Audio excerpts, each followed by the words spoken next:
प्यारे बच्चों, आज हम डिराइव करेंगे expression for magnetic field on the axis of A current carrying coil. बच्चों, इसको शुरू करने से पहले ये समझ लेना बहुत ज़रूरी है कि कॉइल को रखा कैसे गया है। देखिए, ये एक्स एक्सिस, ये वाई एक्सिस, ये ओरिजिन और ये है जेड एक्सिस और ये है वाई जेड प्लेन। कॉइल को रखा गया है वाई जेड प्लेन में। किस तरह से? कॉइल को वाई जेड प्लेन में इस तरह से रखा गया है कि इसका जो सेंटर है that coincides with the origin. अब जब इसका सेंटर कोइंसाइड करेगा ओरिजिन के साथ तो हमें कॉइल कुछ इस तरह से दिखेगी। ये कॉइल का ऊपर वाला हिस्सा, और इसको थोड़ा टिल्ट करके देखें तो ये origin, centre of the coil, और ये axis of the coil. Axis of the coil coincides with the x axis. अब यहाँ देखिए कि यहाँ से या किसी भी कॉइल के इस पार्ट से अगर हम एक्स एक्सिस पर कोई भी डिस्प्लेसमेंट वेक्टर ड्रॉ करेंगे तो वो डिस्प्लेसमेंट वेक्टर इसके परपेंडिकुलर होगा, क्योंकि ये एक्स वाई प्लेन है, ये वाई जेड प्लेन, और दोनों प्लेन्स एक दूसरे के परपेंडिकुलर हैं। आइए देखें कैसे। देखिए कि ये एंगल 90 डिग्री होगा। इतना जानने के बाद आइए प्रोसीड करते हैं। ड्रॉ करते हैं एक कॉइल। देखिए, ये वाला हिस्सा हमें दिख रहा है और ये पीछे वाला हिस्सा, ये कॉइल का सेंटर है, और कॉइल का जो सेंटर है it coincides with the origin, और axis of the coil coincides with X axis. Current I flow कर रहा है इस कॉइल में से in anticlockwise direction. It is a constant current flowing through this coil in anti-clockwise direction, and the coil is placed in vacuum or free space. तो बच्चों, ये situation है, ये एक्स एक्सिस, ये वाई एक्सिस और ये Z axis. दोबारा से समझ लें कि ये कॉइल है, it is placed in Y Z plane, और इसका जो सेंटर है that coincides with the origin. Axis of the coil ये कोइंसाइड कर रहा है एक्स एक्सिस के साथ। एंटी क्लॉकवाइज डायरेक्शन में करंट आई फ्लो कर रहा है। Current coil is placed in vacuum और free space. R is the radius of the coil. ये suppose we want to find out magnetic field at point P. P lies on the axis of the coil which is along x axis. हम assume कर लेंगे कि coil is made up of large number of very small current elements, और इनमें से हम choose कर लेंगे दो करंट एलिमेंट्स। फिर हम उन दो करंट एलिमेंट्स की वजह से मैग्नेटिक फील्ड फाइंड आउट कर लेंगे पॉइंट पे पर, और फिर उस एक्सप्रेशन को इंटीग्रेट कर देंगे फॉर द होल कॉइल। तो चलिए प्रोसीड करते हैं। Let us consider two current elements, one at point C and the other at point D. C and D are diametrically opposite. At C we consider current element DL. ये छोटा सा, this small current element DL vector, जिसकी की length है DL और direction है that of current। और D के ऊपर हम कंसिडर करते हैं एक स्मॉल करंट एलिमेंट जिसकी की लेंथ है DL डैश, और direction same as that of current. तो इन दोनों करंट एलिमेंट्स का जो मैग्नीट्यूड है वो सेम है, that is DL vector, its magnitude is equal to DL dash vector, its magnitude, और इसको हम DL कंसिडर करेंगे। चलिए फाइंड आउट करते हैं magnetic field at P due to small current element dl vector. अब क्योंकि करंट एलिमेंट स्मॉल है तो ये मैग्नेटिक फील्ड भी स्मॉल होगा, इसको हम dB वेक्टर कह देते हैं। So dB is equal to dB vector is equal to, according to Biot-Savitz's law, this is equal to mu naught over 4 pi I dl vector cross position vector of point P with respect to dl vector, which is r vector. dl vector cross r vector divided by r cube. This is in accordance with Biot-Savitz's law. R vector is the position vector of P with respect to current element dl. इसको open कर लेते हैं। dB is equal to mu naught over 4 pi. Mu naught is the permeability of free space or vacuum. I into dl into r into sine of the angle between dl vector and r vector. तो हमने वो बताया कि it is 90। आइए दोबारा देख लेते हैं। ये करंट एलिमेंट इस डायरेक्शन में, ये आर वेक्टर और ये angle, this angle is 90 degree. Sine 90 divided by r cube, एक आर कैंसिल हो जाएगा, साइन 91, तो हमारे पास डी पी आ गया mu naught over 4 pi i dl over r square. इतना मैग्नेटिक फील्ड यहाँ पर। इसकी डायरेक्शन क्या होगी?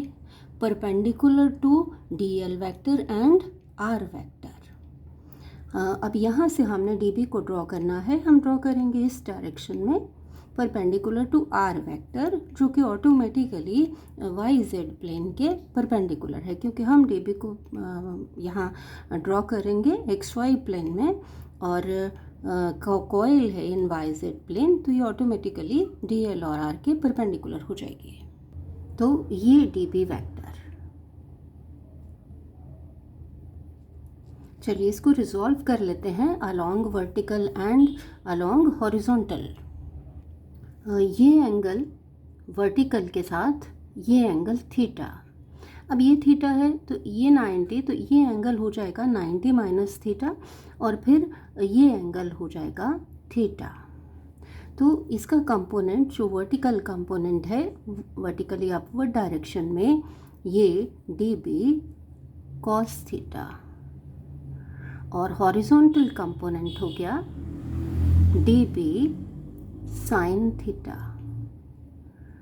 बच्चों आप इस एंगल को थीटा लेकर भी प्रोसीड कर सकते हैं, जैसे कि एनसीईआरटी टेक्स्ट बुक में है। जब ये एंगल थीटा होगा तो ये वाला एंगल थीटा हो जाएगा, और फिर ये एंगल थीटा हो जाएगा। उस केस में ये कंपोनेंट कोसाइन थीटा के साथ आएगा। तब हम कोसाइन थीटा की वैल्यू ये बेस ओवर हाइपोटेन्यूज लेंगे, तो उस ढंग से भी प्रोसीड कर सकते हैं। यहाँ हम प्रोसीड कर रहे हैं इस एंगल को थीटा लेकर के, तो ये दो कंपोनेंट्स हो गए। चलिए अब फाइंड आउट करते हैं magnetic field at p due to current element d L dash vector. इसको हम डी बी डैश कह देते हैं। ये किसके बराबर आएगा? म्यू नॉट ओवर 4 पाई, उसी तरह से I into D L dash into divided by R square. D L dash cross this vector, और फिर उसको सॉल्व करके आपके पास ये आ जाएगा r dash vector. R dash vector r dash का स्क्वायर। अब यहाँ देखिए कि सिमेट्री से आप देख रहे हैं कि आर वेक्टर, इसका मैग्नीट्यूड किसके बराबर होगा? आर डैश वेक्टर के। और ये कितना होगा? यहाँ देखिए पाइथागोरस थ्योरम से this point P is at a distance x from the centre of the coil. तो ये किसके बराबर होगा? ये x square plus perpendicular square r square, इसका स्क्वायर रूट। तो ये आ जाएगा x square plus r square square root of it. तो ये दोनों बराबर हुए। इधर डी एल डैश फैक्टर और डी एल भी मैग्नीट्यूड में बराबर हैं, तो डी एल डैश की जगह हम लिख सकते हैं डी एल, तो डी बी डैश, चलिए इसको शो भी कर देते हैं, ये डी बी डैश और इसका ये कंपोनेंट, वर्टिकल कंपोनेंट ये आएगा, this will be d b dash cos theta और हॉरिजॉन्टल कंपोनेंट होगा d b dash sine theta. यहाँ देखिए कि डी बी डैश को क्या लिखेंगे, म्यू नॉट ओवर 4 पाई। अब क्योंकि D L dash D L के बराबर है तो डी एल लिख लेते हैं, ये आर डैश भी आर के बराबर है तो यहाँ आर लिख लेते हैं, आर का स्क्वायर। तो अब देख रहे हैं कि डी बी डैश और डी बी ये दोनों का मैग्नीट्यूड सेम है, d b vector its magnitude equal to d b dash vector its magnitude which is equal to mu naught over 4 pi I dl over r square। तो बच्चों it means कि ये d b dash cos theta किसके बराबर हो गया, D b cos theta के, और d b dash sine theta equal to d b sine theta. और जब ये दोनों बराबर हैं तो ये एरोज बहुत पास पास लगाने हैं, एक्चुअली तो ये ओवरलैप करते हैं। अब देखिए कि डी बी कॉस थीटा और d b dash cos theta they are equal and opposite, so they cancel out, it means no magnetic field along vertical direction. लेकिन डी बी साइन थीटा और d b dash sine theta they are same and they act in same direction along x axis, they add up. इसी तरह से बाकी current elements भी diametrically opposite current elements produce करेंगे magnetic field, जिनके कि vertical components cancel हो जाएंगे और हॉरिजॉन्टल कंपोनेंट्स ऐड अप हो जाएंगे। तो हम फाइंड आउट कर लेंगे total magnetic field due to all the current elements और due to the complete coil. This will be given by, let us call it B, this will be equal to integral of dB sin theta। अब यहाँ देखिए कि हम integral ले रहे हैं dB sin theta का, 2 dB sin थीटा का नहीं, क्योंकि 2 dB sin थीटा आ रहे हैं दो करंट एलिमेंट्स की वजह से। तो मोटे तौर पर हम ये कह सकते हैं कि एक करंट एलिमेंट की वजह से ये, हालांकि दो मिल करके ये प्रोड्यूस करेंगे और इधर कैंसिल करेंगे। तो हम इंटीग्रल लेंगे यहाँ पर डी बी साइन थीटा का, इसको हम वैल्यू सब्स्टिट्यूट कर लें, डी बी की value mu naught over 4 pi i d l over r square, sine theta की वैल्यू, साइन थीटा इस ट्रायंगल में पाइथागोरस, इसमें आप ये रेशो लगाएंगे perpendicular over hypotenuse r over small r, और ये हमारे पास इसका इंटीग्रल, तो ये हमारे पास आ जाएगा, देखिए कि म्यू नॉट ओवर 4 पाई कांस्टेंट है, ये भी कांस्टेंट है, आर भी कांस्टेंट है रेडियस ऑफ द कॉइल, और ये आर क्यूब ये भी फिक्स्ड है, ये भी कांस्टेंट है। तो यहाँ अंदर आ गया D L, integral of D L, D L का integral 2 pi into radius of the coil, और इधर ये आ गया mu naught over 4 pi I into R over R cube, B equal to this, B is equal to mu naught over 4 pi I into 2 pi into ये R और R square हो गया, और इसका आर की वैल्यू लगा लेंगे, are equal to x square plus r square, इसका स्क्वायर रूट मीन्स पावर 1/2, और क्योंकि क्यूब है तो पावर हो गई 3/2, तो हमारे पास ये एक्सप्रेशन आ गया।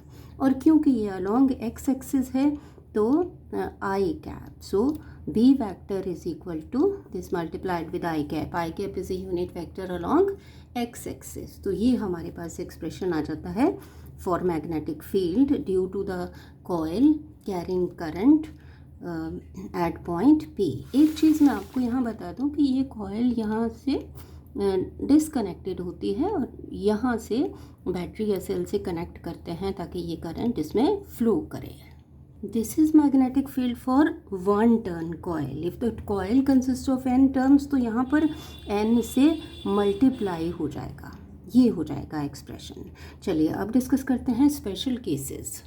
Number 1, if point P lies at the centre of the coil that is at O, तो उस केस में तो अगर P यहाँ आ जाएगा तो x कितना हो जाएगा 0, x इक्वल टू 0। x को 0 सब्सटीट्यूट करके हमारे पास मैग्नेटिक फील्ड आ जाएगा mu naught over 4 pi into 2 pi को यहाँ लिख लिया 2 pi N I into R square over x 0 put कर दिया r raise to power 2 into 3/2, तो ये आ गया r क्यूब। यहाँ से आप 2 पाई को यहाँ कैंसिल करके हम म्यू नॉट ओवर 2 भी लिख सकते हैं, लेकिन न्यूमेरिकल्स में हम प्रेफर करते हैं इस तरह से लिखें ताकि म्यू नॉट ओवर 4 पाई की वैल्यू डायरेक्टली हम 10⁻⁷ सब्सटीट्यूट कर सकते हैं। तो अगर हम यहाँ 2 पाई को यहाँ कैंसिल करके इस तरीके से भी लिख सकते हैं, तो b equal to mu naught over 2 into यहाँ आर स्क्वेयर और आर क्यूब कैंसिल होके ये एक आर आ जाएगा, mu naught into n into I आ जाएगा। ये एक्सप्रेशन आ जाएगा magnetic field at the centre of the coil. Second special case, if point P is at a very very large distance, that is if x is equal very very large as compared to r, तो उस case में हम r square को neglect कर सकते हैं। therefore x square will be much larger than r square, therefore r square can be neglected as compared to x square. यहीं पे निगलेक्ट करेंगे, यहाँ ऊपर नहीं।